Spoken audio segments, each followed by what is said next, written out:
Слава Украине, привет всем от Полонского. Издание Axios, ну так пишет, так оно, по крайней мере, пишет его название. Пишет о том, что Соединенные Штаты Америки продолжают давить на Украину, внимание, на Украину, не на Россию, в плане окончания войны. Я что-то не понял, а что на нас давить? Еще вчера Умеров заявил, что Украина на 90% согласна с планом, который предоставили ей Соединенные Штаты Америки. Ну, там есть то, что нужно утрясти, но в общем и целом Украина согласна. От Путина никакого ответа нет. И они пишут, что все равно давят на Украину. Вы посмотрите, что происходит. Значит, Трамп в частном разговоре, как пишет это издание, говорит о том, что он разочарован введением хода переговоров. Интересно, а почему давят тогда на Украину, а не на Россию? И кем именно разочарован Трамп? Так его же эта блондинка, которая там выступает, глупенькая такая, она говорила, что он недоволен обеими сторонами, как она говорит, конфликта. Но мне хотелось просто задать такой вопрос. Если бы Трамп был во времена Второй мировой войны, он был бы сильно недоволен Польшей, на которую напали Советский Союз и Германия с двух сторон. Наверное, был бы сильно недоволен, потому что Польша не хотела идти на перемирие. Она сражалась с теми, кто на нее напал. Ай-яй-яй, как они неправильно... Как они могли? Ах, поляки такие всякие, видите? Да, слава богу, что во Вторую мировую войну никакого Трампа не было на пушечный выстрел. То, конечно, я так думаю, что он бы сосредоточился на помощи как раз другой стороне. Как он говорит, конфликта, да? Вот. И что они пишут, что Трамп высказывает разочарование и хочет свалить в туман, заняться другими вопросами. Ага, то есть тыкнул-пыкнул, как говорится, ничего не получилось, послали нахрен, ну я пошел. Вот. Ну и в этом плане у меня опять возникает такой, знаете, непроходящий вопрос про агента Краснова. Если действительно ситуация обстоит таким образом, что Штаты просто самовыпилятся, вот возьмут и самовыпилятся из процесса переговоров, скажут, ну не шмогла. Несмотря на то, что Трамп говорил, помните, 24 часа, я закончу войну, еще до вступления в должность, бла-бла-бла, ко-ко-ко, вот это все он говорил, помните, да? А теперь он просто говорит, я не шмогла, это я не виноват. Это все Байден виноват, у него везде Байден виноват. Да, если там это самое, не смог сходить в туалет, тоже Байден виноват. Да, дождь не вовремя прошел, Байден виноват. Ну, все Байден виноват, это же понятно, да? Вот. Да, более того, он, значит, Трамп сказал, что, по-моему, Клинтон теперь не будет сильно огорчен, что он был самым плохим президентом, потому что, даже не Клинтон, он за Картера, по-моему, говорил, потому что хуже него был Байден. А я себе говорю, стоп, это говорит Трамп? Угу, все ясно. Да, так вот, выглядит, знаете, я вчера еще посмотрел, думаю, не могут же Штаты просто взять и слиться, самовыпилиться, сказать, да, мы никчемные, на нас никто не обращает внимания, наше слово ничего не стоит, наш президент болтун, и мы, как говорится, сливаем воду, сливаемся вместе с водой, да, в одно прекрасное место, прям в путинский чемоданчик. Но не может же такого быть. Видимо, они какие-то санкции наложат на Россию за это. Видимо, они Украине дадут оружие и так далее, и так далее. Вот я вчера высказывал такое предположение, что если Путин до определенного дедлайна не даст понять или не начнет реальных переговоров о том, что мир будет заключен, ну, значит, на него посыпятся всякие неприятности со стороны Белого дома. Но вот видите, и Нью-Йорк Таймс, и вот это Axios, никто не пишет о том, что на Путина посыпятся неприятности. Вот ни один из них этого не пишет. От слова вообще ни один. То есть они все говорят, что просто сольются американцы. И то есть мое вчерашнее предположение о том, что они тогда дадут Украине оружие, что на Путину дадут еще санкций по самое некуда. По всей видимости, не имело мое предположение под собой основания. Ну, Нью-Йорк Таймс, наверное, лучше известно, чем Полонскому, что там происходит на самом деле.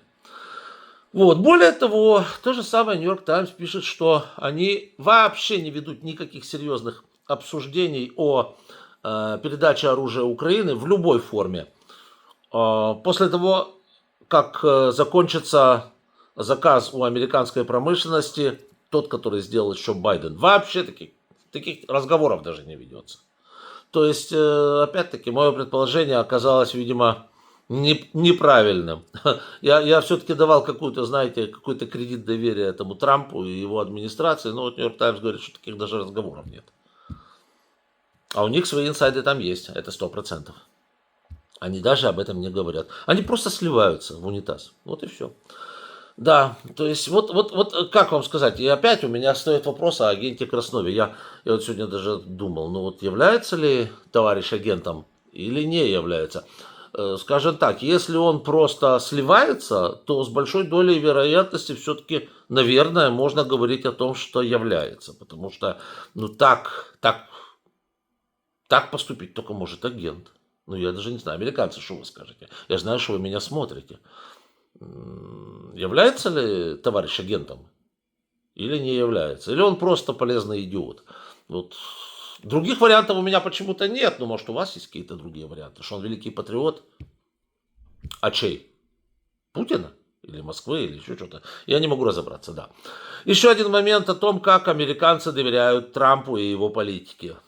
Американцы массово начали, ну, те, у кого есть деньги, понятное дело, те, у кого их нет, об этом речь не идет. Те, у кого есть деньги, начали массово открывать счета в Швейцарии, уразумев резко, что у них все их заощаджения находятся в долларе. То есть они каким-то образом пытаются диверсифицировать свои заощаджения. Таким образом, что если с долларом что-то случится и он покатится вниз, ну, например, Трамп же взбаламошенный, да, и что он может, например, к примеру, я не говорю, что это произойдет, но, вы знаете, у человека, у которого 17 пятниц на неделю, может произойти все, что угодно. Предположим, он решит таким образом, например, избавиться от госдолга США. Он просто может девальвировать раз в 50 тот доллар. Какой там долг был? Раз такой, ну вот он уже в 50 раз меньше, и все. Устроить инфляцию по типу там с конца Советского Союза, помните, да? Или по зимбабвийскому варианту. Вот сейчас же они с Зимбабве, там, кстати, очень хорошие у них отношения с Зимбабве. Вот, переговоры торговые ведет с Трампом. Больше никто не хочет с ним вести переговоры, но зато Зимбабве ведет, говорят, пингвины тоже приедут. Да, а Зимбабве, кстати, вот в этом плане очень хороший пример ему могло показать, потому что у них все были триллионерами.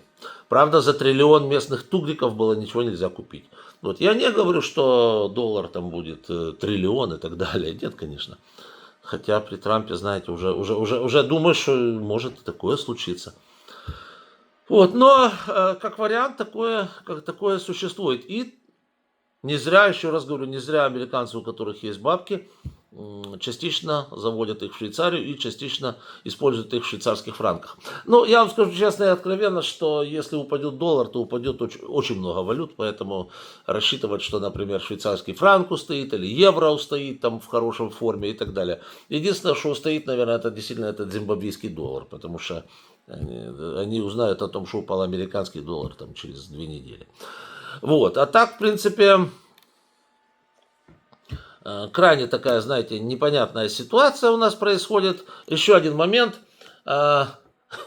Галлап провел опрос общественного мнения, и оказалось, что 45% американцев, в общем-то, поддерживают то, что делает Трамп. Ну, тогда нет вопросов, как говорится. Тогда и нет вопросов. Ну, что показывает этот опрос? Очень простую вещь, что количество ватников в Соединенных Штатах Америки сегодняшних приблизительно такое же, как было в Украине во времена Януковича. Помните, да? Количество ваты, количество тех, кто голосовал за Януковича. Понятно, что большинство за него не голосовало, но кто-то же голосовал, их было довольно много. Там где-то они плюс еще под шахер-махер сделали, и он стал, так сказать, резидентом, в смысле президентом, да, или путинским президентом, да. Вот, но, как оказалось, американцы недалеко от нас ушли, и точно такая же вата, глупая, необразованная, ни черта не соображающая, хавающая громкие лозунги, хавающая простые решения. Я тут завтра, говорит, каждому мужику по 3 бабы. Так нам баб, нате каждой бабе по 4 мужика, да. Вот, ну, это то, что сегодня Трамп делает. Условно говоря, это то же самое.